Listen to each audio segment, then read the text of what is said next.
Okay. A very warm welcome once again, Ram and Saju. I believe you both don't need any introduction, but just for everyone's information, first of all, we are having a show today more to know more about pneumonia. So with that, I'll just like to give you all a brief intro about both Saju and Ram.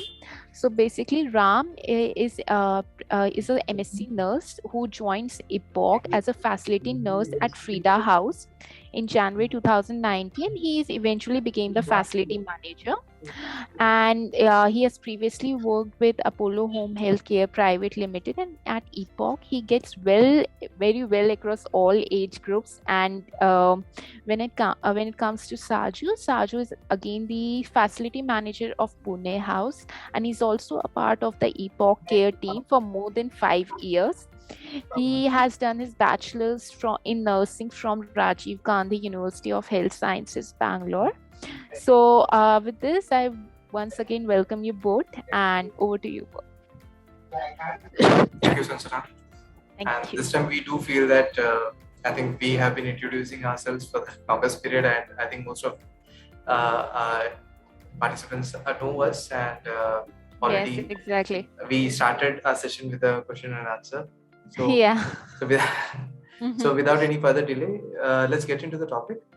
So hi everyone, hope everyone is doing well. So this time we chose pneumonia as a topic because subject ki thandi shuru hone wali hai, and senior citizens are most vulnerable at this time, getting infection, respiratory infections, and we thought that it would be better if we take pneumonia and help you understand what is pneumonia, what are the causes, and how do we prevent it.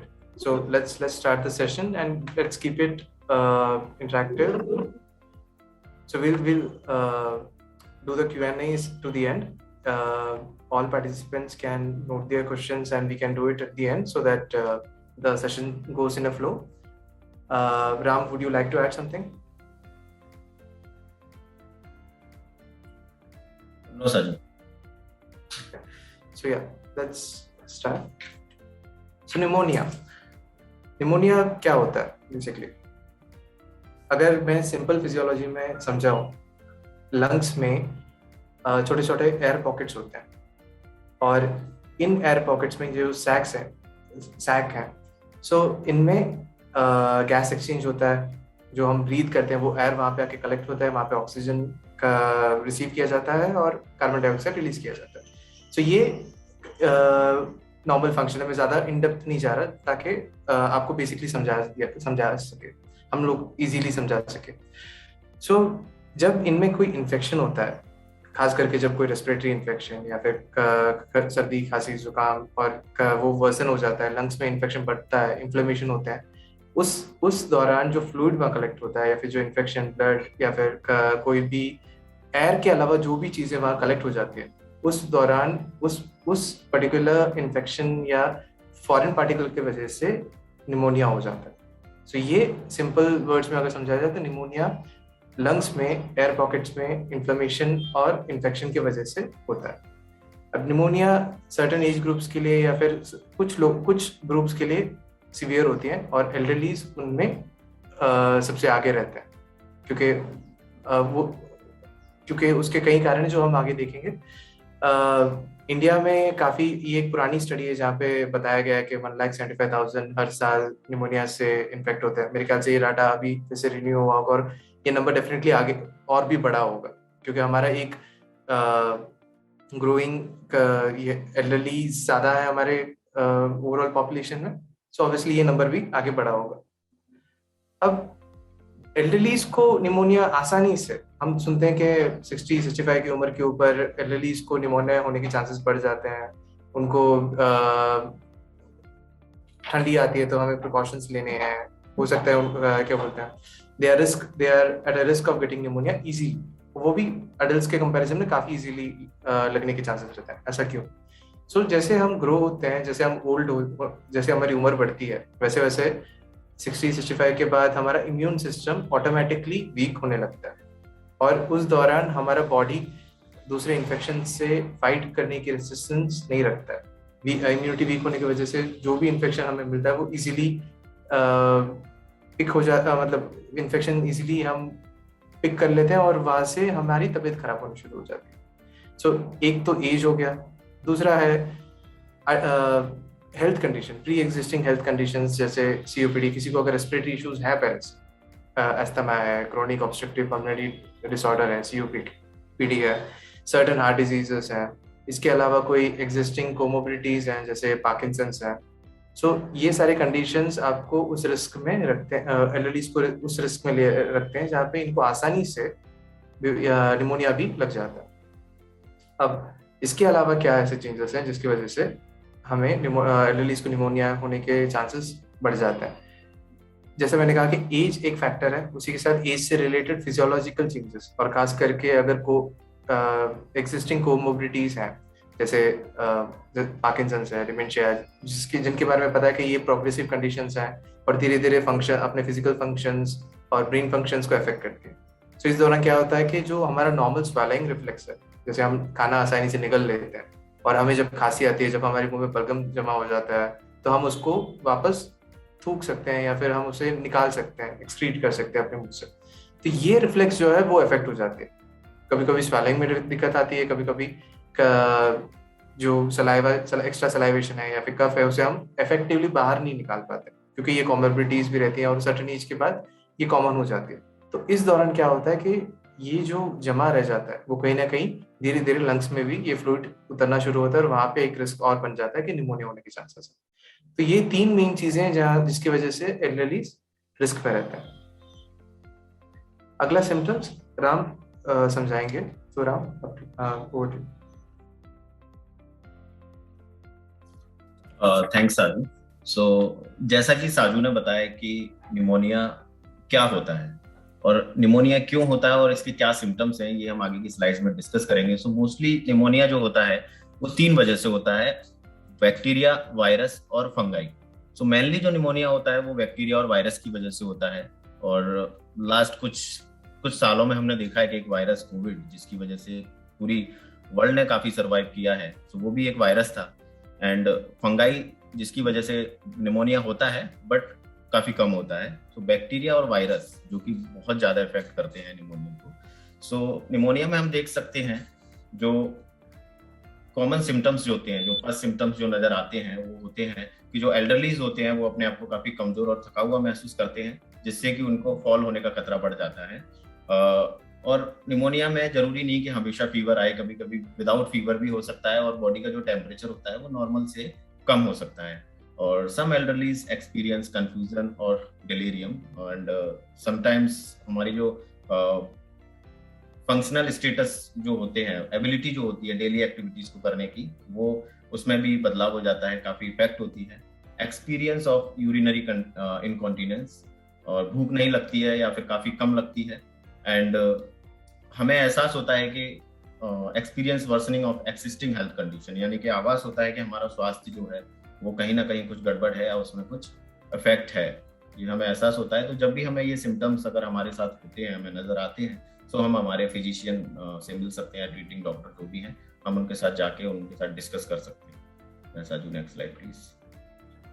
तो राम ने जितना बताया उसके continuation में ही एक और line में ये ऐड करना चाहूंगा कि ये सिम्टम्स खास करके एल्डरलीज को शायद इतना नोटिस करने को नहीं मिले, या फिर जो भी एल्डरली डिपेंडेंट है अपनी फैमिली के ऊपर, वो उस चीज को इफेक्टिवली शायद ना बोल पाए। लेकिन as a care giver, as a family member, आप लोग जो एक्टिवली अपने बुजुर्ग का ख्याल रख रहे हैं या फिर अपने फैमिली मेंबर का ख्याल रख रहे हैं, आप ये चीजें इजीली नोटिस कर सकते हो। इसलिए ये फर्स्ट सिम्टम्स जो मेन सिम्टम्स है, जैसे फीवर, जैसे नेक्स्ट स्लाइड में राम आपको मेजर सिम्टम्स या कॉमन सिम्टम्स समझाएंगे, तो उनके पहले के जो सिम्टम्स है, जो नॉर्मल चेंजेस हैं लेकिन हमें कभी कभार आइडेंटिफाई करते करते लेट हो जाता है, तो ये अर्ली डिटेक्शन के लिए काम आता है। और जहाँ पे भी लगता है कि नहीं ये हो सकता है कि रेस्पिरेटरी इशू या फिर क्या बोलते हैं कुछ और भी कारण की वजह से हो सकता है, तो इट्स बेटर कि हम एक कंसल्टेशन करा के उस चीज का इंश्योर करें कि कुछ प्रॉब्लम तो नहीं है। अगर प्रॉब्लम निकला तो हम एटलीस्ट एक स्टेज पे हैं जहाँ पे हम अर्ली डिटेक्शन कर रहे हैं और उसका ट्रीटमेंट और प्रिवेंशन हम आगे का प्लान कर रहे हैं। So next slide. Typical symptoms of pneumonia in elderly. So ये जो सिम्टम्स हैं जो मोस्टली निमोनिया में हमें नजर आते ही हैं, कफ विथ फ्लैगम यानी खांसी के साथ कफ आना, फीवर एंड चिल्स बुखार के साथ, सर्दी के साथ बुखार आना, एंड जब भी हम सांस लेते हैं या हमें कफ होता है तो चेस्ट पेन होना, एंड काफी थका हुआ महसूस करना, shortness of breath, rapid breathing, और समटाइम्स कभी कभी किसी किसी केसेस में हम देखते हैं कि वॉमिटिंग भी हमको नजर आती है निमोनिया के साथ। राइट, अब देखते हैं कॉजेस ऑफ निमोनिया, जिसके बारे में राम बताएंगे, और उसमें कुछ चीजें हैं जो हॉस्पिटल एक्वायर्ड निमोनिया से रिलेटेड है। So over to you Ram. या थैंक यू साजू। सो सबसे पहले हम देखें कॉजेज ऑफ निमोनिया, जो कि मोस्टली होते हैं community acquired pneumonia, hospital acquired and aspiration pneumonia. Community acquired pneumonia में क्या होता है, जब हम किसी के साथ इंटरेक्शन में आते हैं, सो बैक्टीरिया और वायरस की वजह से जो निमोनिया होता है, जिसमें हमारे जो साइनसिस और नोज के थ्रू ये हमारे लंग्स में जाता है निमोनिया, जिसका सबसे बड़ा एग्जाम्पल है कोविड, जो कि जिसके हम लास्ट 2 ईयर से सब लोग सफर कर रहे हैं। सो एक तो निमोनिया हो गया कम्युनिटी एक्वायर्ड निमोनिया, जो एक दूसरे से इजीली ट्रांसफर हो जाता है।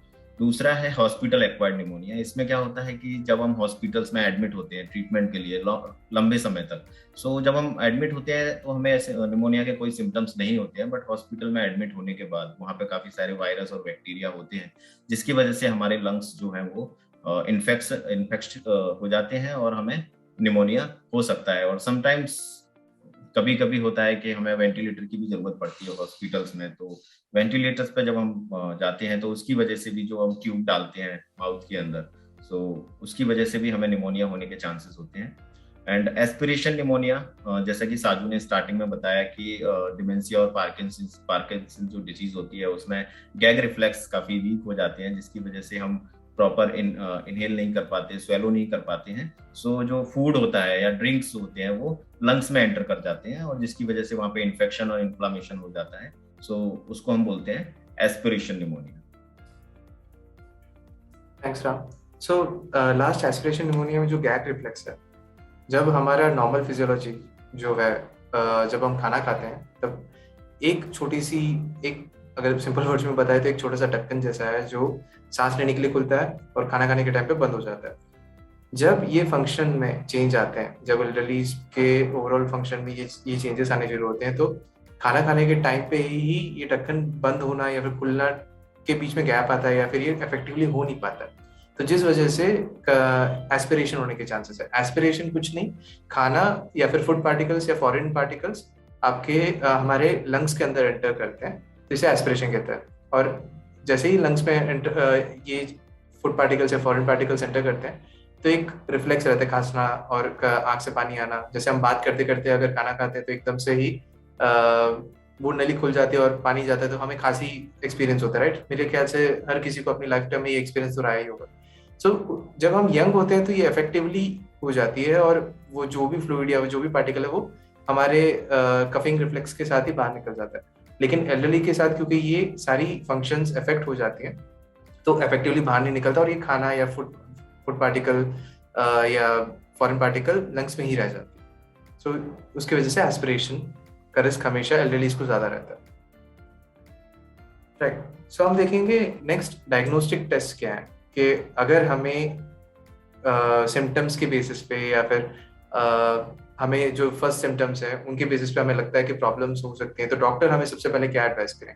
तो सबसे पहला बेसिक टेस्ट जो है वो ब्लड टेस्ट है, और ब्लड टेस्ट में भी कंप्लीट ब्लड काउंट CBC, जिसमें TLC काउंट रहता है, जहाँ पे TLC काउंट अगर एलिवेटेड होता है तो उसका मतलब होता है कि इन्फेक्शन है, और कभी कभार बहुत कम भी होता है तब भी चांसेस है कि इन्फेक्शन है करके। सो इस जो पहला जो टेस्ट है CBC, एक सिंपल ब्लड टेस्ट, यहाँ पे हमें पता चल रहा है कि इन्फेक्शन है या नहीं। सो वहाँ पे हम कंफर्म करें कि ओके कोई ना कोई इन्फेक्शन है। जरूरी नहीं कि हर इन्फेक्शन निमोनिया हो, जरूरी नहीं है हर इन्फेक्शन हमें ये बताता है कि हमारे लंग्स में कोई प्रॉब्लम है। इन्फेक्शन पूरे शरीर में कहीं पे भी हो सकता है, लेकिन इस ब्लड टेस्ट से हमें ये पता चलता है कि शरीर में इन्फेक्शन है या नहीं। सो एक बार वो कंफर्म हो जाता है, उसी के साथ डॉक्टर आपको चेस्ट एक्सरे बता सकते हैं। चेस्ट एक्सरे एक बेसिक स्कैन करेगा आपके लंग्स का, और उसमें बताएगा कि वहाँ पे निमोनिया के पैचेस हैं या नहीं। सीवियर केसेस में निमोनिया के पैचेस विजिबल होते हैं एक्सरे में ही और इजीली आइडेंटिफाई किया जा सकता है एक्सरे के। अगर इनिशियल स्टेजेस है निमोनिया के, जस्ट इनिशियल स्टेजेस अभी स्टेजेस में ही है और निमोनिया स्टार्ट ही हो रहा है डेवलप होने को, तो हो सकता है एक्सरे इफेक्टिवली उतना उससे कैप्चर नहीं कर पाए। सो एक्सरे अगर वहाँ पे चीजें क्लैरिटी नहीं दे पाती तो नेक्स्ट हमारा स्टेप होता है, डॉक्टर्स एडवाइस करते हैं सीटी स्कैन। तो सीटी स्कैन हम सबको ही पता है कि एक डिटेल इमेज देता है ऑर्गन्स में कहाँ पे क्या है और किस तरीके से वर्सन है कंडीशन, उन सारी चीज़ों के बारे में एक डिटेल पिक्चर हमें दे देता है। सो वहाँ पे हमें पता चलता है कि लंग्स का कौन सा लोब या फिर कौन सा एरिया अफेक्टेड है, कितना ज़्यादा खराब इफेक्ट हो चुका है, कितना हद तक वहाँ पे फ्लूइड भरा हुआ है, लंग्स के वॉल्स पे फ्लूइड तो नहीं भरा है। तो ये सारी चीज़ें हमें सीटी स्कैन से पता चलता है और सीटी स्कैन सबसे एक्यूरेटली हमें रिजल्ट्स बताता है। तो डॉक्टर्स मोस्टली प्रेफर करते हैं, अगर सिम्टम्स पहले से मौजूद है और इन्फेक्शन का पहले से आभास हो जाता है तो सीटी स्कैन ही डायरेक्ट एडवाइस करते हैं एक्सरे की जगह। इसके अलावा जब हमारा सिचुएशन इतना वर्सन हो जाता है कि हमें हॉस्पिटलाइज हो जाना पड़ता है या फिर हमें हॉस्पिटल में एडमिट हो जानी पड़ती है, ब्रीदिंग डिफिकल्टी या सिम्टम्स एकदम ही सीवियर हो जाते हैं और हमें उसी दौरान पता चलता है कि दिखने लगता है कि तभी high fever with high chills और हाई फीवर विद चिल्स और ब्रीदिंग डिफिकल्टी, ये सारी चीजें होने लगती हैं, तब हमें हॉस्पिटल में एडमिट किया जाता है। और हॉस्पिटल में भी सबसे one of the initial test जो किया जाते हैं वो एबीसी है, आर्टीरियल ब्लड गैस, जहाँ पे देखा जाता है कि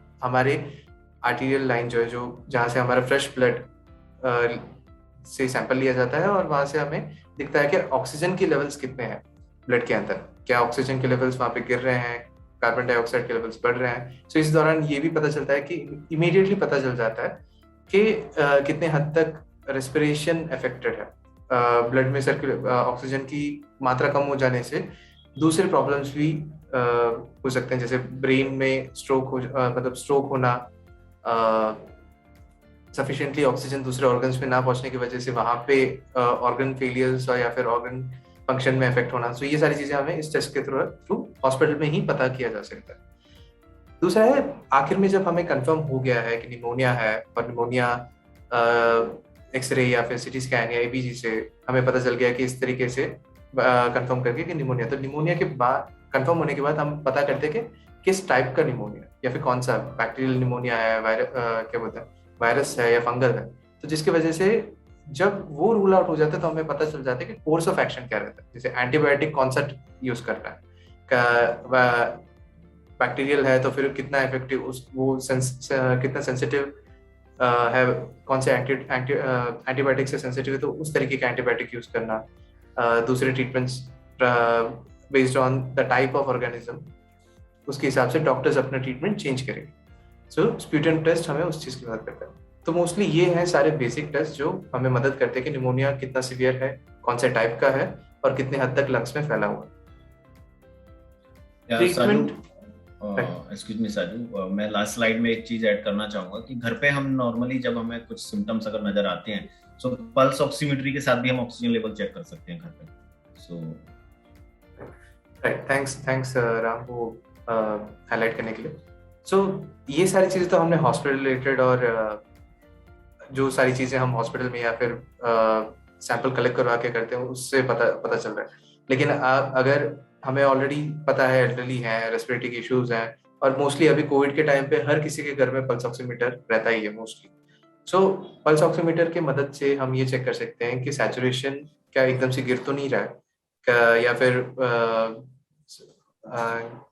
इमीडिएटली हम देख सकते हैं कि कितने लेवल तक जा रहा है और हम उसके बेसिस पे डिसाइड कर सकते हैं कि हमें इमीडिएटली हॉस्पिटल लेके जाना है नहीं लेके जाना है। तो ये एक इक्विपमेंट ऐसा है जो हमारे घर पे इजीली अवेलेबल किया जा सकता है और इसका फंक्शन बहुत ही सिंपल है, जहाँ पे हम हर कोई सीख सकते हैं कि ये कैसे काम करता है। सो फॉर एग्जांपल 90% टू 100% का अगर सैचुरेशन दिखता है SpO2, तो सैचुरेशन पर ऑक्सीजन लेवल SpO2 का फुल फॉर्म, और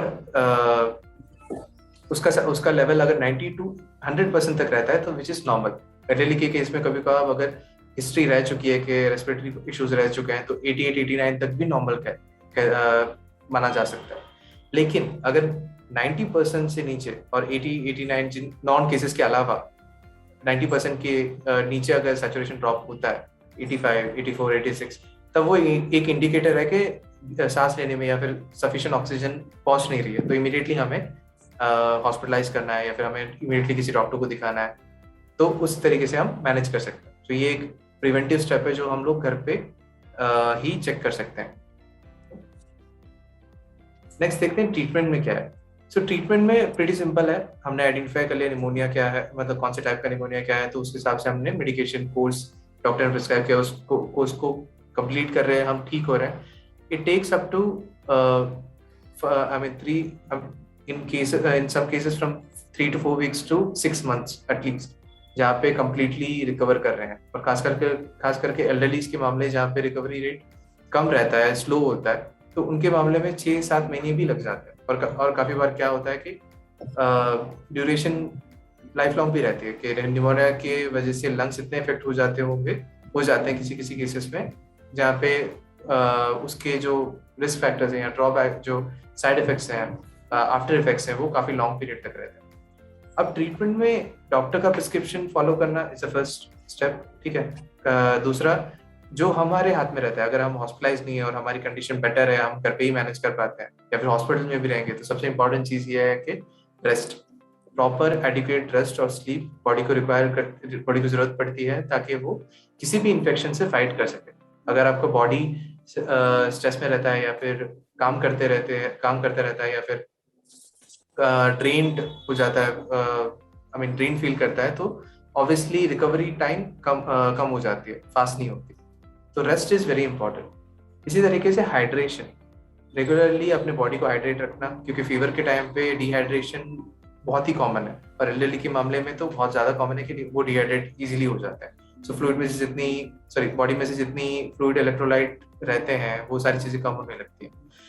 और दूसरा इंपॉर्टेंट चीज हाइड्रेशन का ये है कि जो भी हमारे लंग्स में फ्लेम जमा हो रहा है, अगर हम अपने आप को अच्छे से हाइड्रेट रखते हैं तो वो म्यूकस फॉर्मेशन जो है वो उस तरीके से कम होता है और सेक्रीशंस इतनी ज्यादा नहीं होती। और दूसरा, कौन से टाइप का फ्लूइड आप इंटेक कर रहे हो, जैसे हॉट वाटर है, टी है, गरम अगर आप पी रहे हो, तो फिर आपके जो लंग्स में जो म्यूकस जमा हुआ है वो ब्रेक डाउन होके वो धीरे धीरे बाहर निकलता है।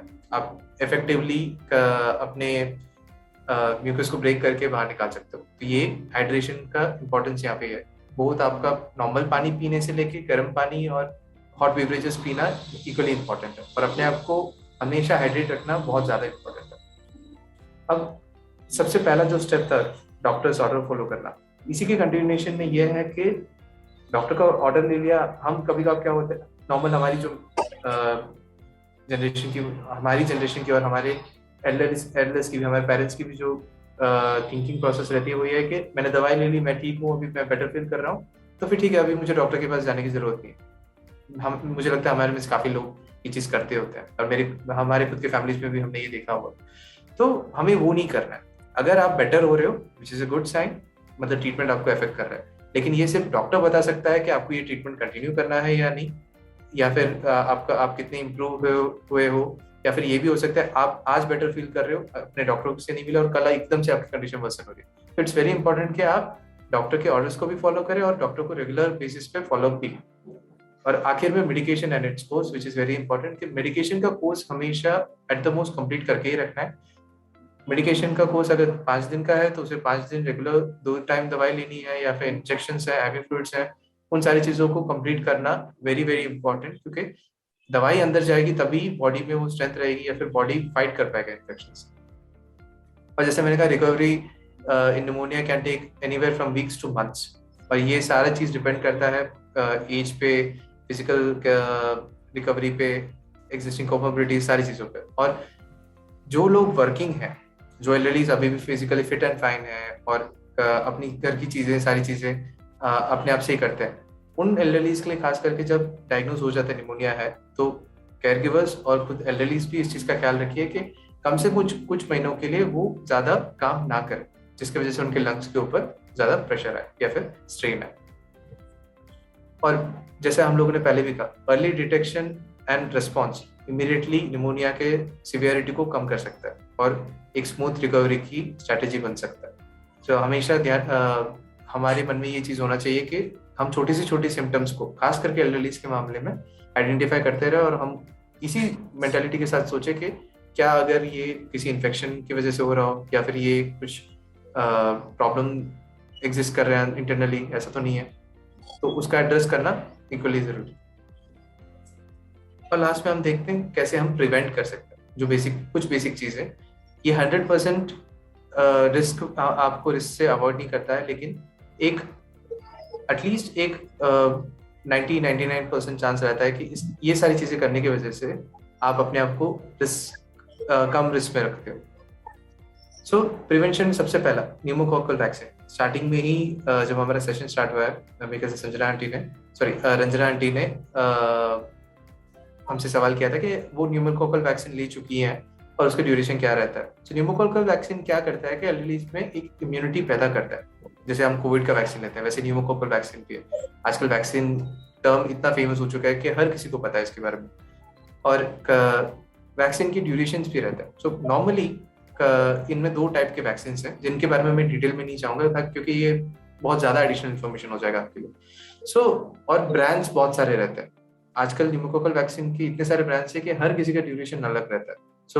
रंजना आंटी के पहले जो सवाल उन्होंने पूछा था, उन्होंने वैक्सीन लिया था और उनको बताया गया कि 2 साल बाद लेना है, तो ये वो सही रहेगा, क्योंकि ब्रांड के हिसाब से जिन्होंने भी वैक्सीन एडमिनिस्टर किया, अगर वो कह रहे हैं कि वो 2 साल बाद लेना है, सो प्रॉब्लली उस वैक्सीन को 2 साल बाद ही वापस रिपीट करना होगा।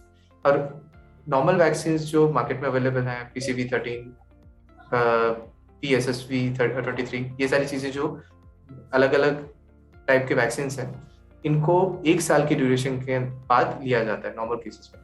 और जो भी हमें वैक्सीनेट कर रहे हैं उनसे हमें ये पता कर सकते हैं कि हमारा नेक्स्ट वैक्सीन का डोज या न्यूमोकॉकल वैक्सीन का डोज कब लगता है, और ये रेगुलर बेसिस पे हमें फॉलोअप लेके इसे लगाना चाहिए। सो वैक्सीन लेने से हमारा एक प्रिवेंशन बन जाता है, एक सिवियरिटी वहां पे कम हो जाती है। निमोनिया होने के चांसेस तब भी रहते हैं वैक्सीन लेने के बावजूद, लेकिन जितना सिवियर बिना वैक्सीन के होता उतना सिवियर वैक्सीन लेने के बाद नहीं रहता। ठीक है। So getting the influenza vaccine each year. So हर साल हमें ये पता है कि इन्फ्लुएंजा वैक्सीन तो लेना ही लेना है, जैसे नॉर्मल फ्लू वैक्सीन जो है, फ्लू शॉट्स जो लगते हैं। सो ये क्या प्रिवेंट करता है कि जो हमारे सर्दी खांसी जुकाम जो हमें लगती है, तो प्रिवेंशन के पार्ट में सर्दी खांसी जुकाम जो नॉर्मली हमें होती है, अगर हम लोग उसे इमीडिएटली ट्रीट नहीं करते या फिर हम लोग टाइमली उस चीज को मैनेज नहीं करते हैं, तो ये सारी चीजें लंग्स पे इफेक्ट कर रही है। तो धीरे धीरे इन्फेक्शन लंग्स में बढ़ता है। हो सकता है कि अपर रेस्पिरेटरी ट्रैक्ट जो हमारे ऊपर के ट्रैक्ट है, नोज है, माउथ है, वहां पे इन्फेक्शन स्टार्ट हो, और फिर वो धीरे धीरे लोअर रेस्पिरेटरी ट्रैक्ट तक जाता है जहाँ पे लंग्स मौजूद है। तो यहाँ पे इन्फेक्शन बढ़ने की वजह से भी चांस बढ़ जाते हैं कि निमोनिया हो जाता है। ठीक है, तो ये हमेशा हमें ध्यान रखना है। अब सबसे बेसिक प्रिवेंशन, जितना हमारा कंडीशन कॉम्प्लिकेट होता है, जितना हमारा निमोनिया जितना कॉम्प्लिकेटेड हमें सुनाई देता है, जितना रिस्की या फिर जितना लाइफ थ्रेटनिंग ये बन सकता है, उतना ही सिंपल हमारे प्रिवेंशन है। बेसिक हैंड हाइजीन भी बहुत ही इंपॉर्टेंट है, जहाँ पे हम लोग इंश्योर करें कि हर बार हम लोग कहीं बाहर गए तो हम अपना हैंड वॉश करें, उसी के बाद हम खाना खाएं या फिर कोई भी चीजें ले, हमारा हाथ मुंह तक जाए।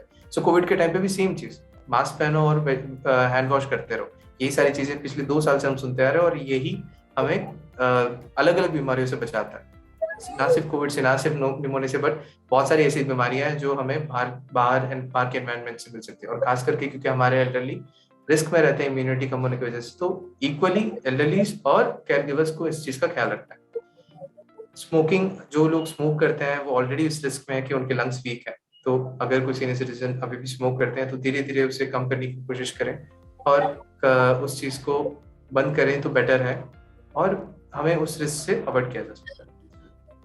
एक हेल्दी लाइफस्टाइल, एक्सरसाइज करना, नॉर्मल अपना रूटीन मेंटेन करना, वॉकिंग के लिए जाना, बेसिक एक्सरसाइज करना, इस वजह से योगा, जो भी चीजें हम अपने आप को हेल्दी रखने की, जितने भी तरीके से हेल्दी रखने की कोशिश कर सकते हैं, वो सारी चीजें करनी जरूरी है, क्योंकि उस वजह से हमारा बॉडी उतना इक्विप हो जाता है कि कोई भी इन्फेक्शन हो, कोई भी बीमारी हो, उससे हम लोग इजीली फाइट कर सकें। हमारे बॉडी को हमें उतना तैयार करना पड़ता है। और लास्ट में हम देखते हैं कि ब्रीदिंग एक्सरसाइज, जो पर्सन नॉर्मल कंडीशन में भी अगर ब्रीदिंग एक्सरसाइज करते रहता है, सो ये प्रिवेंशन का भी पार्ट है और अर्ली डिटेक्शन का भी एक पार्ट है, जहाँ पे वो ब्रीदिंग एक्सरसाइज हेल्प करता है।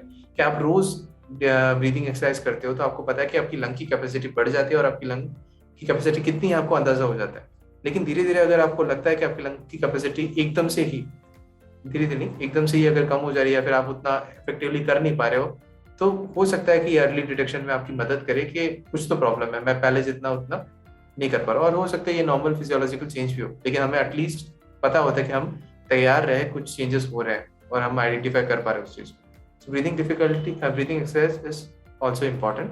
पर कोविड के टाइम पे भी, अभी भी इस टाइम पे भी सब लोग भी रिकमेंड करते हैं, डॉक्टर्स भी रिकमेंड करते हैं कि एक बार कोविड हो गया तो ब्रीदिंग एक्सरसाइज भी रेगुलर बेसिस पे करना होता है और प्रिवेंशन के लिए भी करना होता है। सो ये एक नॉर्मल चीज़ है जो हम अपने रेगुलर लाइफ में कर सकते हैं।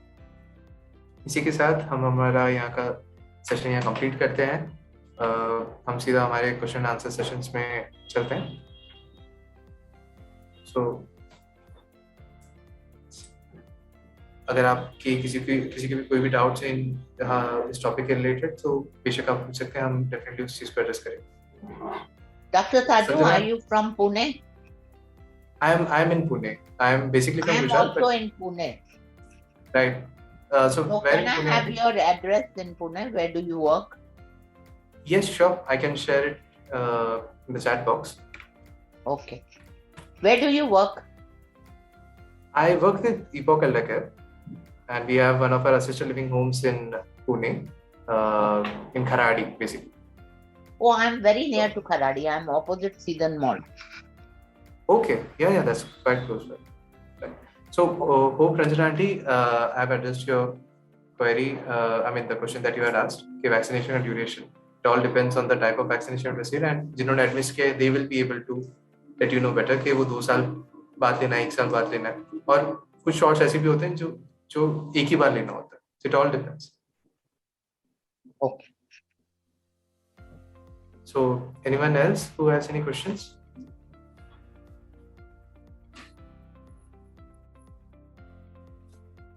We'll give it another 2 minutes if anyone has questions. Then otherwise, we'll just wrap up the session. Sure. Prakshita ji, very good afternoon. How are you? Good afternoon. How are you? I'm good, thank you. Where are you from?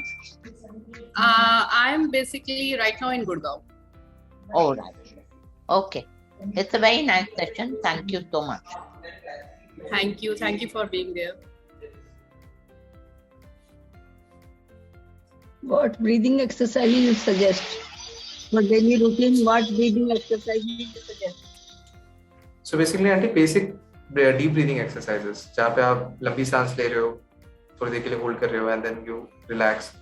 So these exercises. और उसके अलावा आप ये भी try कर सकते हो, if you don't have any respiratory issue, those elderlies who don't have any pre-existing respiratory issues, they can try and hold their breath for some time and see how long they are able to, and do it on a regular basis. Basically, deep breath लेके hold it and then release.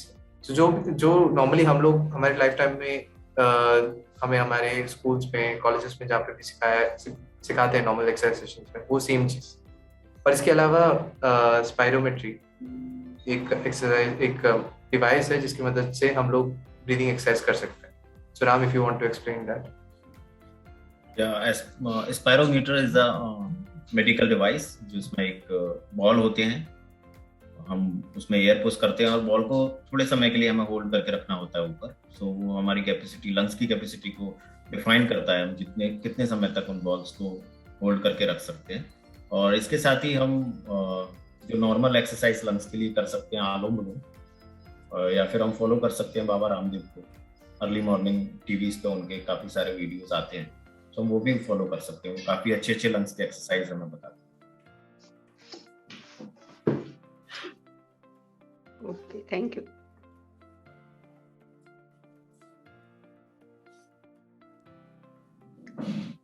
Thank you, Ranjana. Thank you, Saju and Prasita, for writing the Saju's address over there. So, Ranjana ji, he has written his address over there with the phone number also. So, in case you want to contact them, you can definitely go directly to them. Yes, Sanjana, I have checked. Thank you so much indeed. Thank you. Yeah, it's so nice. Ranjana aunty, you can give me a call before you come so that I can guide you. All right, I will do that. Sure. Thank you. Okay. Saju, thank you. It was a very nice session. Welcome, Auntie. So thank you, everyone. I think there's no more questions. So thank you once again, Saju, Ram, as well.